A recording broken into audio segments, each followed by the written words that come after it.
नमस्कार, मैं मनीष स्वागत करता हूं आपको अपने इस YouTube चैनल पे।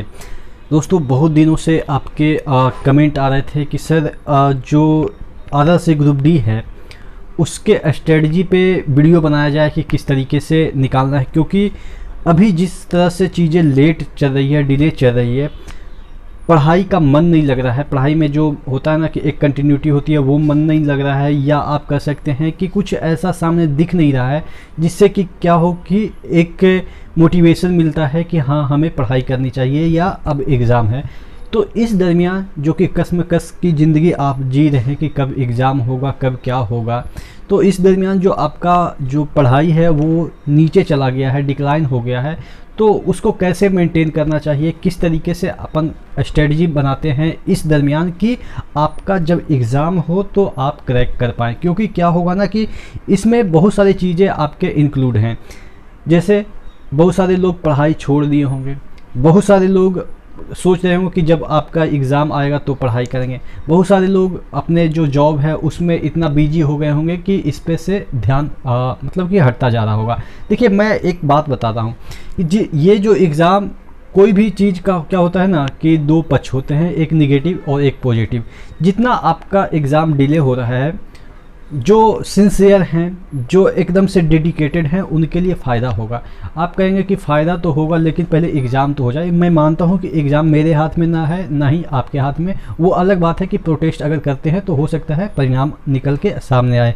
लेकिन एक चीज़ जो आपका इस दरमियान पॉजिटिव चीज़ें है कि जितना ज़्यादा आपका डिले हो रहा है, आपका कट ऑफ पे इफ़ेक्ट पड़ेगा, कट ऑफ कम जाएगा। बहुत सारे लोग बोलेंगे कि बहुत सारा टाइम मिल रहा है पढ़ने का, तो हो सकता है और कट ऑफ चला जाएगा आगे। नहीं भाई, जो इंटेंसिटी होता है ना ग्रुप डी जैसे एग्ज़ाम को निकालने के लिए, वो 3 से 6 मंथ होता है।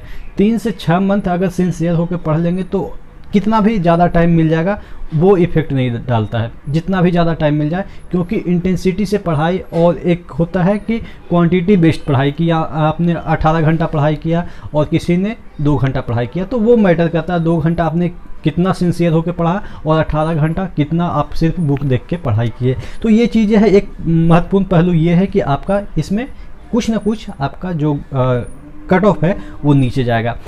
फिलो इंडिया का बेस्ट ट्यूटर ऐप है। यहाँ पे teachers entrance exam, government job exam या 12th तक के बच्चों को प्रतिदिन 4 घंटे पढ़ा के 20,000 तक अर्न कर सकते हैं, कोई भी लैंग्वेज, किसी भी सब्जेक्ट को पढ़ा कर। फिलो ऐप में टीचर्स के द्वारा एनरोल करने का तरीका, पहला स्टेप है आप साइन अप करेंगे अपने मोबाइल नंबर से।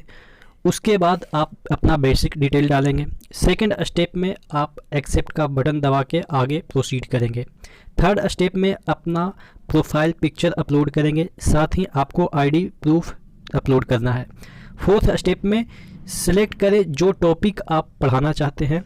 फिफ्थ स्टेप में आप रिकॉर्ड करें इंट्रोडक्शन वीडियो जिसमें ये बताएं कि कैसे आप पढ़ाना चाहते हैं। अंत में वेरिफिकेशन के लिए आप सबमिट करें, जो 48 घंटे के अंदर वेरीफाई हो जाएगा। वेरीफाई होने के बाद आपका जर्नी यहां से स्टार्ट होता है।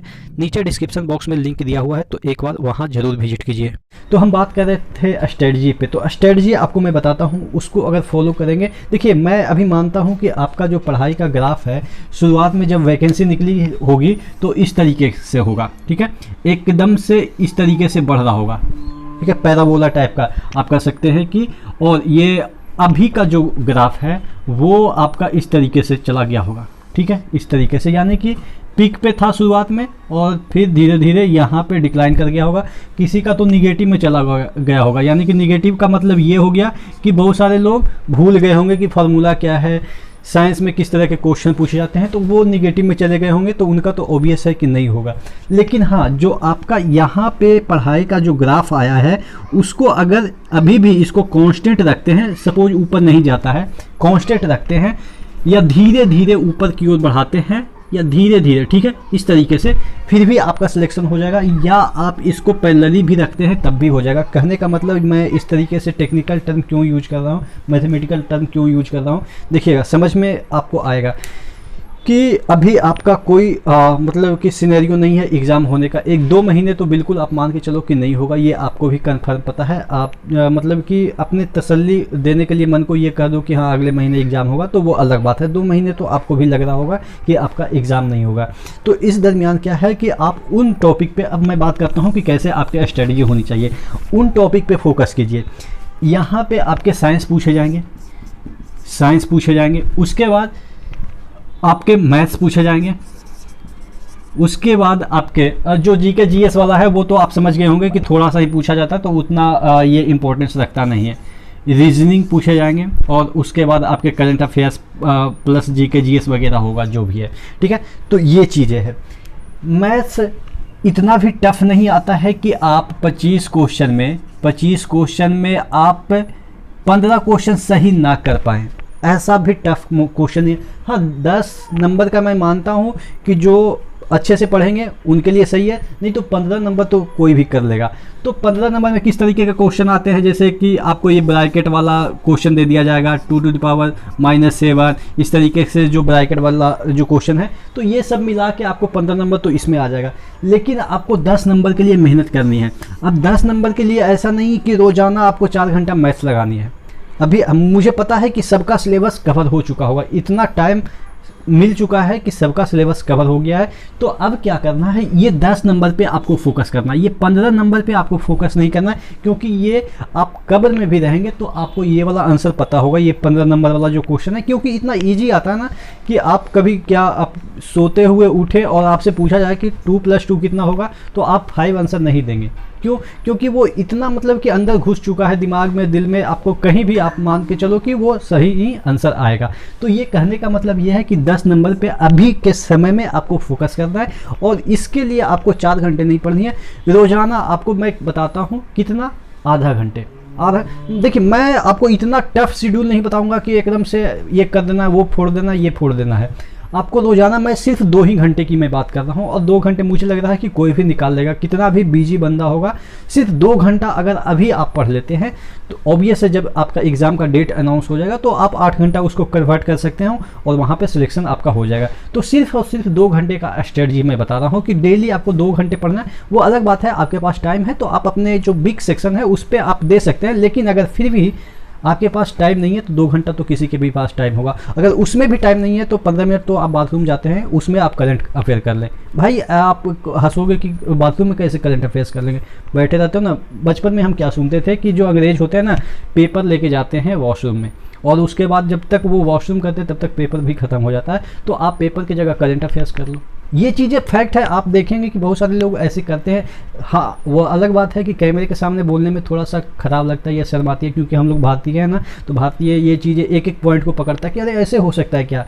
भाई ये एक्चुअल में हम मतलब जो अभी सोच रहे हैं ना वो 100 ईस्वी पूर्व अंग्रेज लोग कर चुके हैं। तो ये मैं कह रहा हूँ कि अगर फिर भी आपके पास 2 घंटे भी टाइम नहीं मिलता तो बाथरूम वगैरह तो 2-3 बार जाते होंगे, या आप खाते वगैरह होगा उस समय आप हेडफोन डाल लेंगे कान में, उस समय करंट अफेयर्स कर देंगे। तो ये सब चीज़ें हैं जो कि स्ट्रेटजी आपको फॉलो करनी है, ठीक है। इसको आधा घंटा देना है, ठीक है, आधा घंटा देना है, 0.5 आवर आप इसको देंगे। मैथ्स को जो भी पोर्शन आपका वीक है, जैसे अलजेब्रा अगर आपका वीक है तो सिर्फ वही बनाइएगा। जैसे 4-5 टॉपिक अलजेब्रा हो गया, ट्रिगो हो गया, और आपके मेंसुरेशन हो गया।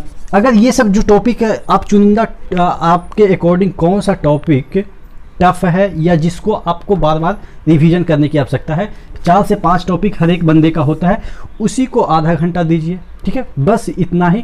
और रोजाना एक 10 मिनट का मैथ्स का क्विज लगा लीजिए, जिसमें कि जितने भी सिलेबस के हैं वो सब कवर हो जाएंगे। कहाँ से क्विज लगाना है, कोई चीज़ परचेज आपको नहीं करनी है। अड्डा का 10 नंबर का 10 मिनट का या 5 मिनट का एक क्विज आती है मैथ्स का, वो लगा लीजिएगा। आपका रिवीजन भी होता रहेगा, यानी कि कुछ भी नहीं भूलेंगे। और आधा घंटा अपने मैथ्स वाले जो बिग सेक्शन है उसको दीजिएगा रोजाना, सिर्फ प्रैक्टिस करना है। और ऐसा नहीं कि एकदम 30 मार्क वाला क्वेश्चन करना है, इजी क्वेश्चन भी कीजिएगा ना तो आपका हो जाएगा, क्योंकि एग्जाम में आपके टफ क्वेश्चन नहीं पूछे जाते हैं, और जो टफ क्वेश्चन पूछे जाते हैं वो होते भी नहीं, टाइम भी कंज्यूम कर लेते हैं। तो इस तरीके का स्ट्रेटजी आपको मैथ्स में अपनानी है। साइंस में क्या करनी है, अभी आपको पूरा कोई भी मॉक वगैरह नहीं लगानी है। क्या करनी है, साइंस में जो आपका बिग सेक्शन है, जैसे सपोज आपका रिप्रोडक्शन बिग सेक्शन है, बायोलॉजी की मैं बात कर लूँ, या केमिस्ट्री की बात कर ले तो पीरियडिक टेबल आपका बिग सेक्शन है, तो उसके थ्योरी को पढ़िए, थ्योरी को पढ़िए, यानी कि जो टीचर आपका थ्योरी पढ़ा रहा है उसको पढ़िए, और उसके जो MCQ हैं आपके नेट पे मिल जाएंगे, उसको लगाइए। यानी कि जो सेक्शन साइंस में पढ़ने का तरीका मैं बता रहा हूँ, जो सेक्शन वीक है उसी को पढ़िए। और रिवीजन के तौर पे तो ये क्विज वगैरह लगा सकते हैं, और क्विज कितने मिनट का होता है, 5 मिनट 10 मिनट का, तो आधे घंटे क्विज में आप सभी कवर कर लेंगे।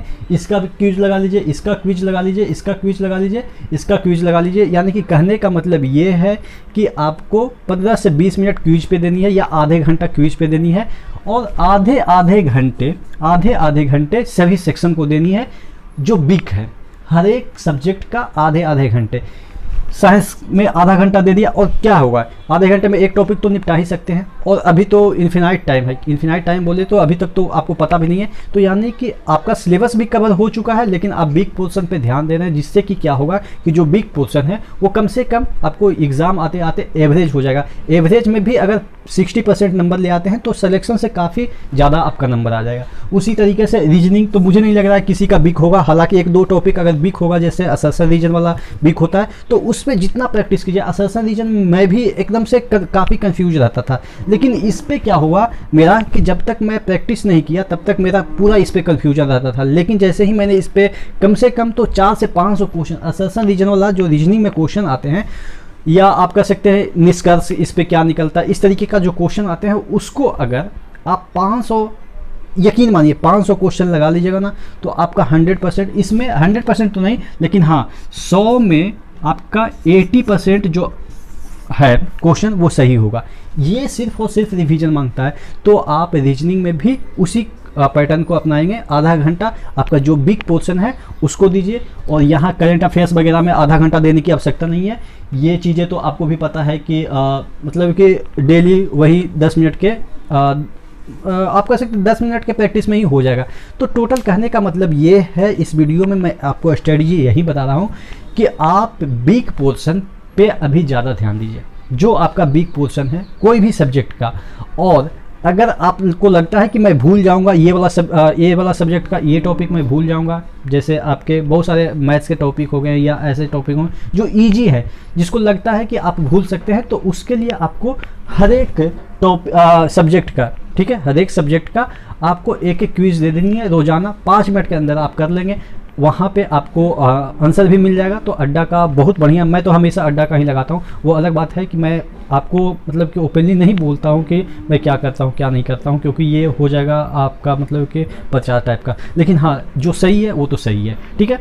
तो आशा करते हैं इसी स्ट्रेटजी को आप अभी अपनाएंगे, आप बोर भी नहीं फील करेंगे, स्ट्रेटजी ये आप पढ़ाई में बोर भी नहीं फील करेंगे, और जैसे ही आपका एग्ज़ाम होगा आप वहाँ पे काफ़ी अच्छे नंबर से एक्सेल करेंगे, ठीक है। तो नेक्स्ट वीडियो मिलते हैं, तब तक के लिए धन्यवाद।